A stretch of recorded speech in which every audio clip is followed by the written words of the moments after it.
निशानी है वो जन्नत में दाखिल नहीं होगा। जी, मेरा नाम अतीका रहमान है और मैं यहाँ पे इस्लामिक स्टडीज़ की स्टूडेंट्स को आगे लेके चलती हूँ। मैं इनको वफाकुल मदारिस सल्फिया से मैंने मास्टर्स किया हुआ है। आलमिया शहादतुल आलमिया की डिग्री है मेरे पास और उसका मुझे इक्वलेंस मिला हुआ है। उसके बाद मैंने फर्दर एमए की डिग्री के ऊपर मुझे इक्वलेंस मिला हुआ है शहादतुल आलमिया के बेस पे। उसके बाद मैंने एमफिल किया है UOL से, यूनिवर्सिटी ऑफ लाहौर से। उसके बाद अल्हम्दुलिल्लाह मैं यहाँ पे बच्चों को आगे एजुकेशन प्रोवाइड कर रही हूँ। जैसे ख़ुद मैंने की वैसे मैं ख़ुद यहाँ से ही पढ़ के यहीं पे दे रही हूँ। जन्नत में चुगलखोर दाखिल नहीं होगा।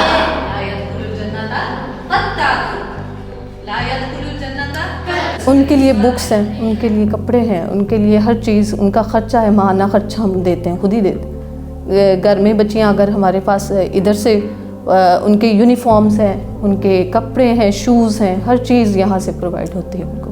हमने यहाँ पे इसके सोलर पैनल लगाए हैं और पानी का फिल्ट्रेशन प्लांट है हमारे पास। ठीक है। सोलर पैनल इस 2019 में 18 में लगाए थे। ठीक है। तब बड़े क्राइसिस हो गए थे, सारा बिजली नहीं आ रही थी, तो उस वजह से हमने सोलर पैनल, मैं आपको सोलर पैनल का ये कंट्रोलर दिखाता हूँ। ठीक है। इसी रूम में लगा हुआ है। तो माशाल्लाह बिजली जनरेट भी करते हैं और सेल भी करते हैं वापडा को वापस। ठीक हो, ये हमारा सिस्टम है सारा, ये चल रहा है। अच्छा, फिल्ट्रेशन का बताएं, इसका कब इंस्टॉल किया था, किस साल में और कैसा चल रहा है? ये इंस्टॉल किया था 2015 में। ये 600 फीट पानी नीचे से आ रहा है ज़मीन से और फिर ये ऊपर आके फिल्ट्रेशन होता है यहाँ पे। ये फिल्टर्ड होता है, फिल्टर्ड होके फिर ये पीने के लिए इस्तेमाल होता है। बाहर भी हमने लगाया हुआ है लोगों के लिए। ठीक है। तो यहाँ से लोग लेके भी जाते हैं पीने के लिए बहुत सारा पानी। दिन में तकरीबन 1 2 3 टंकियाँ, 1000 लीटर की टंकी है, तो तकरीबन 3 टंकियाँ जो है वो खाली हो जाती हैं एक दिन में। नॉर्मली ये सही ले जाते हैं लोग और यहाँ अंदर भी इस्तेमाल होता है। हमारी कोशिश ये है कि यहाँ पे फ़िल्टर्ड पानी जो मसाइल होते हैं पेट का, ये मसाइल ना हो कभी भी। बच्चों के साथ, छोटे बच्चे होते हैं तो कभी भी ऐसा मसला ना हो। और जो लाइक रेवेन्यू आता है बाहर बेचने से, वो भी आप लोग लाइक मदरसे नहीं, ये बेचना नहीं है, ये अच्छा, ये भी फी सबिलिल्लाह लगे हुआ पानी। ये पानी इसका कोई रेवेन्यू नहीं है। मुझे लगा लाइक आप लोग इसको नो ऐसा कोई रेवेन्यू का कोई ऐसा चक्कर नहीं है। ठीक है, बेहतर।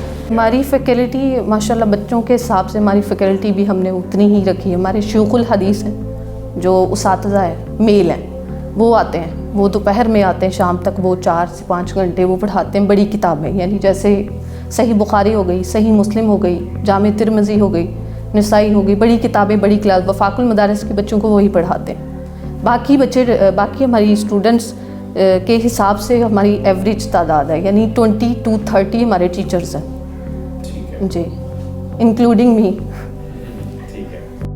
अच्छा, हैरत की बात ये थी कि कुछ ऐसे टीचर्स भी थे जो प्राइवेट स्कूल्स और यूनिवर्सिटीज़ को छोड़कर इस जामिया में पढ़ा रहे थे। फिर इसके साथ साथ मैं पंजाब कॉलेज फैसलाबाद में, सुपीरियर कॉलेज में और सतारा कॉलेज टेक्निकल कॉलेज है, वहाँ मैंने तदरीस के फ़राइज़ सर अंजाम दिए हैं। फिर उसके बाद मैंने कुछ अर्सा ये नेशनल टेक्सटाइल यूनिवर्सिटी है, वहाँ मैंने विजिटिंग पे कुछ अर्सा मैंने पढ़ाया है।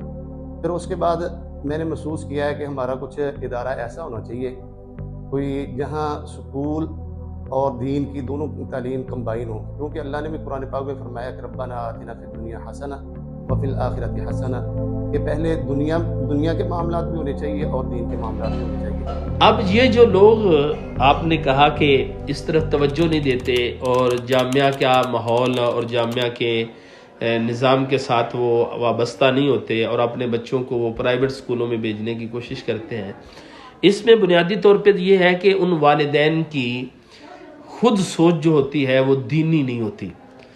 वो बच्चे के पैदा होने से, बढ़ने से पहले उनकी मुस्तकबिल का सोचने लग जाते हैं। ये कमाएगा कहाँ, ये खाएगा कहाँ, इनको नौकरी कहाँ से मिलेगी, फलां इन चीज़ों को वो सोचते हैं।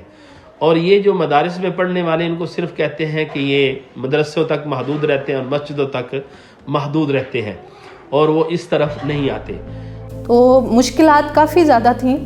क्यों? क्योंकि वो उन्होंने कहा कौन से मदरसे में तुमने पढ़ना, क्यों पढ़ना मदरसे में, आप आओ स्कूल में, वहाँ पर अच्छा ग्रेड जा रहा है आपका। टीचर्स ने, इवन दो हमारी टीचर्स ने कहा कि आपने केड़े मदरसे की गल कर दी पी, ऐसे मदरसों में तो ऐसे सबसे जो नील बच्चा होता है घर में उसको मदरसे छोड़ आते हैं, जाओ जी जाके पढ़ो, आपने घर बस ठीक है पढ़ लिया जो स्कूल पढ़ना था, आप जाओ मदरसे में, तुमने बड़ा तंग किया हुआ घर में। ये होता है। तो गुजरे है ना माशरे में, अगर कोई औरत जा रही है, कोई बच्ची लेके जा रही है जामिया की, वो देखो कितनी बदतमीज़ है, ये जामिया की बच्ची। ये सबसे पहले तो निसाब का यकसा होना ज़रूरी है। तालीमात, इस्लामी तालीमात हमारे पाकिस्तान किस मकसद के लिए बना है? पाकिस्तान का मतलब क्या था तब, अब हमने क्या बना दिया है? उसका मतलब ही ये है, पाकिस्तान का मतलब क्या, ला इलाहा इल्लल्लाह। तो हमारा इस्लामी जो पॉइंट ऑफ व्यू है वो तो बिल्कुल ही हम लोगों ने पीछे छोड़ दिया हुआ कि हमने अपने मुल्क को और अपने निसाब को कैसे लेके चलना, वो हमारे लिए बहुत मुश्किल हो गया उसको एक यकसा रखना। इस वजह से क्योंकि जो हमारे पास जामियात में बच्चे, अक्सर बच्चे वो इतने इंटेलिजेंट है कि आप सोच नहीं सकते। और मैंने इस मदारस से 2015 में हिफ्ज़ मुकम्मल किया था और अपनी तालीम मुकम्मल की थी। अगर मुझे रेकमेंड करना पड़े अपने छोटे भाई को, अपने रिश्तेदारों को या किसी को भी कि हिफ्ज़ किया जाए तो कहाँ से किया जाए, definitely I will choose this Madrasa. The reason being is कि यहाँ एजुकेशनल निज़ाम जो है ना उसमें मार नहीं है, उसमें प्यार ज़्यादा है टू बी ऑनेस्ट। और बच्चे के दिमाग में इंडल्ज ही वो चीज़ होती है जो उससे प्यार से समझाई जाए। तो यहाँ रोज़ जो हिसाब चलता है बच्चों का, सारी चीज़ें वो जो सुनाते हैं करते हैं वो उनके जहन में रहती हैं क्योंकि टीचरों का अखलाक अच्छा है। लेकिन अब बच्चियों के लिए तीसरी मंजिल है, बच्चों के लिए यहाँ खेलने के लिए और जगह बिल्कुल नहीं है, ये महदूद है हमारे लिए, बिल्कुल नाकाफ़ी है। इसमें हम चाहते हैं कि बच्चों के लिए अलहदा लैब हो और बच्चियों के लिए अलहदा हो, उनको उठने बैठने के लिए, खेलने के लिए ज़रूरियात हो। अल्हम्दुलिल्लाह है, बहुत प्लान्स हैं। इंशाल्लाह I want it to be a university in the next few years. ईमानियात की बात हो रही, इबादत की बात हो रही। हमारी इबादत कितनी? 5, ठीक है। पहली तौहीद, दूसरा नमाज, तीसरा रोज़ा, चौथा ये एक तो फंड्स की बात आ जाती है यहाँ पे आके।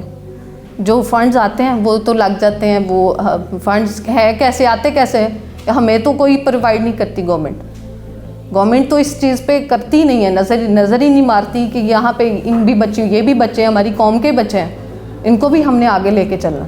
गवर्नमेंट इस चीज़ पे रखती नहीं है कि हमने इनका कुछ हिस्सा रखना है या कुछ इस तरह करना है। लेकिन नहीं, खुद ही जामियात खुद ही अपने बलबूते पे किसी गाँव में चले गए, किसी बड़े अमीर सरमायादार के पास चले गए, किसी ज़मींदार के पास चले गए, इतनी गंदुम हमें चाहिए हमारे जामिया के लिए दे दें। इस तरह करके चलाना बहुत मुश्किल है। तो फिर ये होते हुए हमने अपना बजट पूरा करने की बजाय हम अगर बनाना शुरू कर दें, वो वाली लाइब्रेरीज़, लेबॉर्ट्रीज़ बनानी शुरू कर दें, हालांकि वो आज की ज़रूरत है, बहुत ज़्यादा ज़रूरत है। तो उनके लिए फ़ंड्स की मेरी तो एक कह सकते रिक्वेस्ट है गवर्नमेंट से, आपके थ्रू ही चाहे उन तक चली जाए कि ऐसे फंड्स रखें जहाँ पे बच्चों के लिए, लड़कियों के लिए ख़ास तौर पे। क्योंकि औरत ने ही नस्ल को आगे चलाना है। तो औरतों के लिए वो उनके मुकर्ररा हिस्से करें जो जामियात के लिए हो, गवर्नमेंट दे, फंड्स दे ताकि उनके लिए डिजिटल लेबॉर्ट्रीज़ या बनाई जा सकें।